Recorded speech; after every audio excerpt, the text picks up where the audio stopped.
Hey, how about you, everybody? Welcome into the Monday edition of Inside the 20 with myself and Keith Niebuhr. We will do our absolute best to get as much recruiting intel to you inside the 20-minute mark. I'm your host, Jeffrey Lee, Senior Recruiting Editor for Auburn Live on 3, and I'm joined as I always am by Mr. Keith Niebuhr. How about you, Keith? How I can't even talk. How about you? I was going to say, how are you? How about you? And it all tried to come out at once. Hey, it's efficient. I was getting a text at the same time. So, no, everything's good on my end. How you doing, man? Fairly well. We have outlasting these storms. Had some storms coming through the southeastern parts. I don't know if it got down there to Florida, but couldn't even see my neighbor's house 30 minutes ago through the rain. It was coming down. A lot of lightning and thunder. And listen, we were very fortunate. I know a lot of people west of us got a lot worse. We'll be thinking about them as well, man. I know a lot of damage in Mississippi. So keep those people in your thoughts and prayers if you're that kind of person. I tell you, we're going to have a special show today. I think it's a special show, Keith. I think we're going to look at the offensive side of the board. We're going to talk about the 5 biggest wants/needs on offense, and I think we've got a pretty good list for you folks. Before we get to that, I want to say I know everybody's out there looking for a new car or a used car. I'm more of a used car myself. If you're looking for that, give Caleb Schofield a call. Caleb Schofield with Mike Patton Auto there in LaGrange, Georgia, 334-531-0996. Fantastic selection of used and new cars. He's got the new Ford, Lincoln, Chrysler, Dodge, Jeep, Ram, and Hondas. And then the used car lot is fantastic. Very diverse selection there. All those used cars have to pass a multi-point inspection before they even put them on the lot. And then they back those used cars with a free 3-month, 3,000-mile warranty. The new vehicles come with a free lifetime powertrain, dude. Free lifetime powertrain, unlimited time, unlimited mileage. Big deal there at Mike Patton Auto with Caleb. And if you're not in the market for a car like me, but I know somebody who is, I'm going to send them to Caleb. He's going to send me $300. $300 referral fee, man. Make it happen. Caleb Schofield, Mike Patton Auto. They're off of Lafayette Parkway in LaGrange, Georgia, 334-531-0996. Tell them we sent you, man. Tell them we sent you. Keith. Yes. We did a little pre-gaming for this show. We have we're going to hit it up 2 times this week. We're going to do 5 biggest wants/needs on offense. This is our opinion, obviously. Yeah. And then we'll do defense on Wednesday.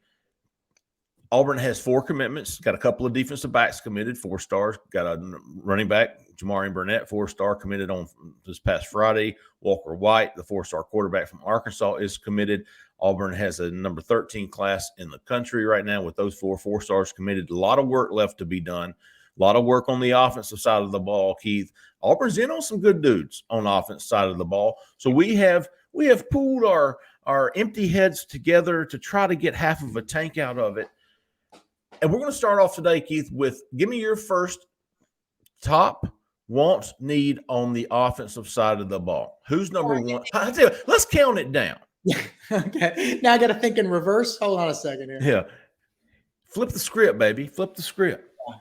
Well, reverse for me, it would be the 5th guy, 5, 4, 3, 2, 1 would be probably I think Kevin Riley, the running back out of Tuscaloosa, that area. And the reason is, one, Auburn's already got 1 running back committed, Jamarian Fat Burnett from Andalusia. And then he just signed Jeremiah Cobb last year, and you got Damari Alston the year before. So you're doing pretty good at the running back position. You obviously want a second back, and that's why we have him on this list.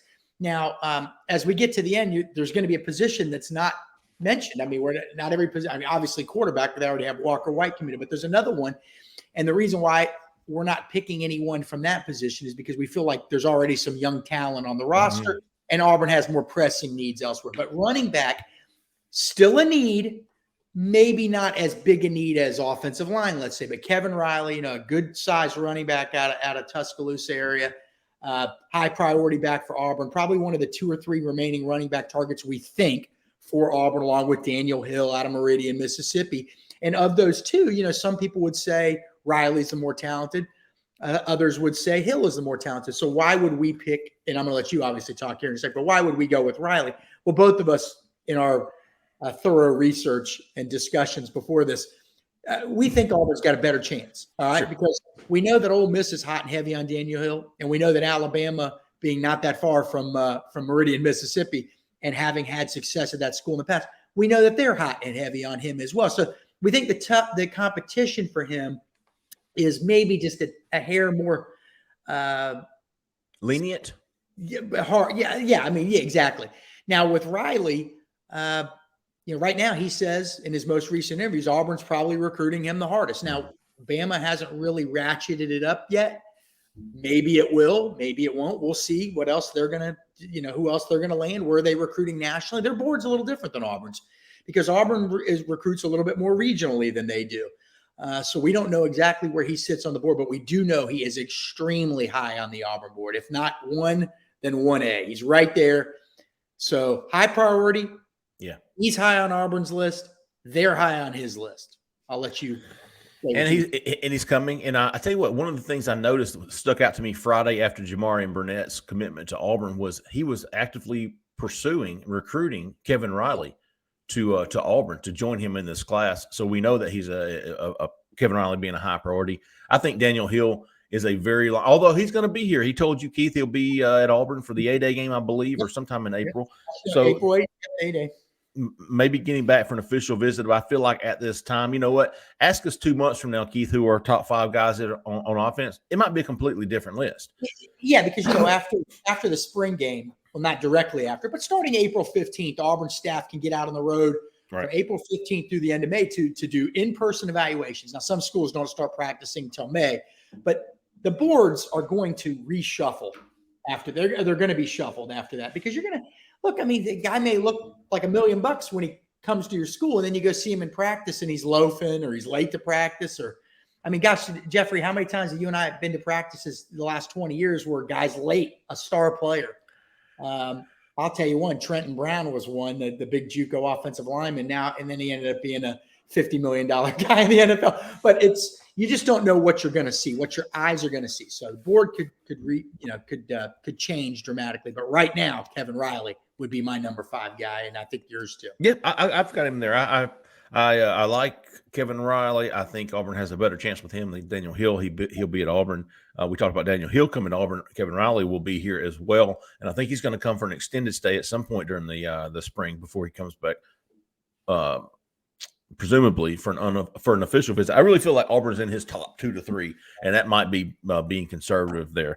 Number 4 on this list, I think, Keith, 2 through 4 would be all the same position.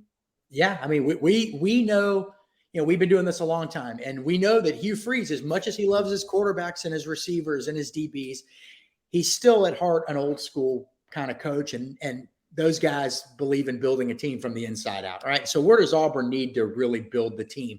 Well, we're talking just offensively today. So you've got your quarterback, you've got a running back, but offensive line, you're not going to do anything. It doesn't matter what you have elsewhere if you don't have the offensive line. And so we picked 3 guys on the offensive line, and we can put them in order here. But they're kind of all interchangeable. I agree. One of them is visiting this week, and you've got all the details on that. Jonathan Daniels, 5-star offensive tackle out of Pensacola Pine Forest, I believe. Great program 40 years ago in the 1980s.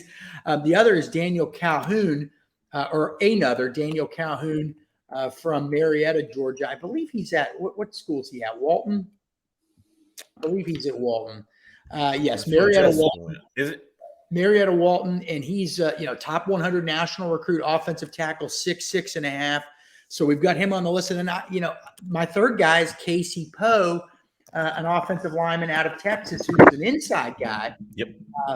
But visited Auburn recently. His first visit to Auburn, seemed to love it. Now, he's one of those guys that says a lot of nice things about a lot of different schools.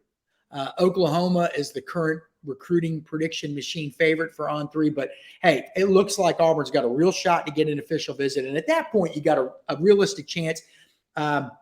Big kid, but a kid that's big into faith. Now, you could say that about a lot of kids, but I think on that level, he's connected with Hugh Freeze and Walker White, Auburn's quarterback commit. So those are our 3 guys. Jeffrey, I don't know what order you'd put them in. Oh, but I would probably have Calhoun as my number 2. Okay. I probably have 3. I love Casey Poe. I love his attitude. I love his persona. I love his. I think he would be a fantastic fit at Auburn, and I think Cole Pinkston, who probably talks to Casey more than we have, I think he would agree. He's probably a great fit at Texas and all those schools too. But he just, I like Casey Poe. I think that he'd be a fantastic fit at Auburn. I love that his versatility. And I think you got to have those inside guys just as much as you got to have those outside guys. Although we do put a premium on those outside guys, which is why we have Daniel Calhoun and Jonathan Daniels in this group, two prototypical tackles to go along with Casey Poe. Number one. And before we move on past those offensive linemen, Keith, you made a great point about Hugh Freeze and building this team. Dude, we talk about Laquan Treadwell and, Evan Ingram and all these big-time wide receivers and passing targets he recruited to Ole Miss. But what gets overlooked sometimes is the stud offensive lineman. Well, and he's got a track record. Look at Ole Miss. Yeah, Ole Miss. I mean, he signed. Now, he had some great recruiters working for him too, but obviously he's heavily involved, as we learned pretty quickly here. So we'll take, Laramie Tunzel was an offensive tackle that Ole Miss signed out of Lake City, Florida, right just north of Gainesville. They beat out Florida, but really they beat out Georgia. I don't think Florida was the serious contender at the end. I think it was Georgia. And everybody thought this kid was locked and loaded and done to Athens, and it didn't happen that way. They also signed Greg Little, a 5-star offensive lineman out of Texas. So they've had great success, recruiting that position. So when you look at these three guys, Poe's got a lot of schools after him. Texas is going to be one. Clemson's going to be another. We know that. Daniel Calhoun's got everybody in the world after him too. So right now, is Georgia is the recruiting prediction machine favorite. Alabama's also involved. Tennessee. So Auburn's got some work to do there. But he's saying he's going to be back. There's a chance that, and you interviewed him, but there's a chance Auburn could get an official visit from Daniel Calhoun. That would be significant. So Auburn clearly now in the mix with him, wasn't in the mix with Daniel Calhoun just a little while ago, just a month or two ago. And then the third guy, Jonathan Daniels, has visited Auburn once this year and is going to be back, I think you reported Wednesday, correct, Jeff? Yes, sir. He's going to be back Wednesday. Now, right now, in-state Florida State, and I believe their offensive coordinator and offensive line coach, Alex Akins, is leading that recruitment. So Florida State leads big in the recruiting prediction machine for him. Florida also involved, Georgia, Alabama. I mean, it's all the big schools for all three of these guys. Sometimes different group of big schools, but big programs nonetheless. And we always talk about who are you beating to land guys. It's going to take some serious work to land these three guys. These are not layups. This is not low-hanging fruit, okay? These are guys that you're going to have to legitimately battle for. And that's why, one, they're very high on our list, and two, very high on Auburn's list. And, for the last few years, we've heard people say that you got to out-evaluate everybody, and we've never thought that. The big schools, recruit from the same pond basically, and so you're going to have to win these battles, right? It's great to out-evaluate people here or there, but over the long haul, you can't build your roster with great evaluations. Dabo Sweeney, Ryan Day, Lincoln Riley, Kirby Smart, Brian Kelly, Nick Saban. Those guys have gigantic staffs, and they're recruiting and watching the same film. And you may get a couple guys here or there that they weren't quite aware of, but overall, you're going to have to battle. But Auburn making headway with each of these three guys. Now, listen, it's been since the 2017 class, Jeffrey, since Auburn was even a factor. Well, that's not true. I was going to say a factor with a 5-star offensive tackle when they signed Calvin Ashley, but they were a factor with Broderick Jones a couple years ago.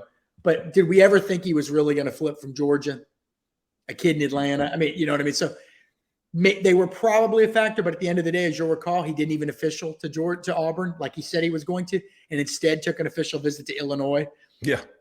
That tells me Auburn was never going to get him. So, obviously these are big-time targets, but Auburn's battling and may have realistic chances. The key will be to getting all three of them back for official visits. We think they got it back. Completely agree. And a couple of alternates on this list. A couple of guys from North Carolina, a big offensive lineman from North Carolina who's visited Auburn. Egan Boyer, we talked about him. He's been visited Auburn 2 or 3 times. I think he's coming back for A-Day. Ethan Callaway is another big time. He's a 4-star offensive tackle, number 13 offensive tackle in the country. He's from North Carolina as well. He visited, I think, 2 weeks ago. Fletcher Westfall. There are other offensive linemen Auburn is recruiting. I guess if you said take your pick, those three would be the top 3 that we would say. Yeah, give me him, and him. Jamison Riggs is another Jamison guy. Riggs, there you go. Yes, Auburn sir. really likes. I mean, there's not a ton of great offensive line talent in the state this year. So you're seeing Auburn go into, well, Georgia, they always do, but into the Carolinas and quite frankly, up into Virginia as well for offensive linemen. So we'll have to see how that shakes out. Number one, I think is pretty easy for everyone on the offensive side of the ball. This guy is a program changer. We believe he would. I believe he's worth 1 or 2 wins just by himself. Keith, any hesitancy in choosing number one here? No, because we're not just looking at the best players here. We should have said this at the beginning, or I should have. It's the best player, the biggest need. Do you have a realistic chance? And then also just kind of perception. What would it do for your program? Ranking matters. It may not matter in the sense that Auburn does their own evaluations, right? They're not concerned what On3's rankings are when you really get down to the nitty gritty.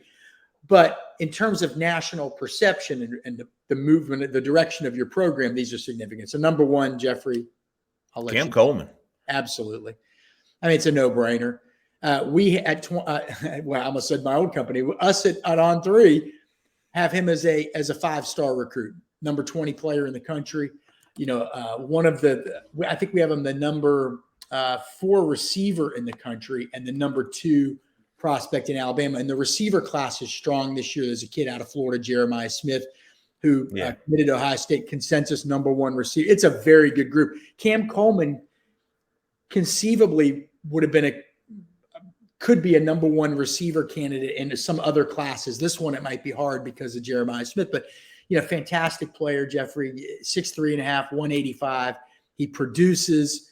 He not only does he have the measurables, but then he's incredibly fast. He tests extremely well. Long arms, fast, tall, 40-inch vertical leap, plays basketball. You love that he's playing other sports because that means he's not even close to reaching his ceiling yet. He's not 365 days a year of football. He's doing other things. And so then you think, well, what happens when he is 365 days a year of football? And from somebody that you've talked to and somebody that I've talked to multiple times now, we don't always really get to know these guys. I mean, let's put it this way. There were people that thought Aaron Hernandez was a good kid. Okay. Sure. You don't really know, but he's been an absolute pleasure to deal with. He returns phone calls. He returns text messages. He's incredibly polite. Doesn't have to be. You wish all kids were like that. Hell, you wish all adults were like that. Absolutely. But you don't really see any red flags with him. You know what I mean? Plays hard. Seems like a good team guy. Plays hard. His own coaches speak highly of him. Yeah. So, I mean, he's what you're looking for in a guy at that position, but also a guy that's going to inject that winning attitude and positive attitude. He's a positive young guy. He talks faster than I do, Jeff. Mile a minute. He's just excited about life. And now we hope that the recruiting process doesn't change him. But I will say this. It never changed Justin Ross out of the same school, Phoenix City Central, and right down the road in Alabama. It didn't change another Phoenix City Central receiver, E.J. Williams, that both those guys went to Clemson. So there's so much to like about this guy. And then also, obviously, Auburn very much in it. We think Auburn's probably the team to beat right now. LSU's in it. I think maybe Texas A&M, FSU. And then we know, obviously, the big 3, Clemson, Georgia, Alabama. And, you have to figure, with what Ohio State does at receiver too, are they going to get heavily involved? Are they going to sniff around too? And now they do. Then they get whoever they want at receiver. So there's a lot to still shake out here, but people close to him say that Auburn's probably the team to beat right now.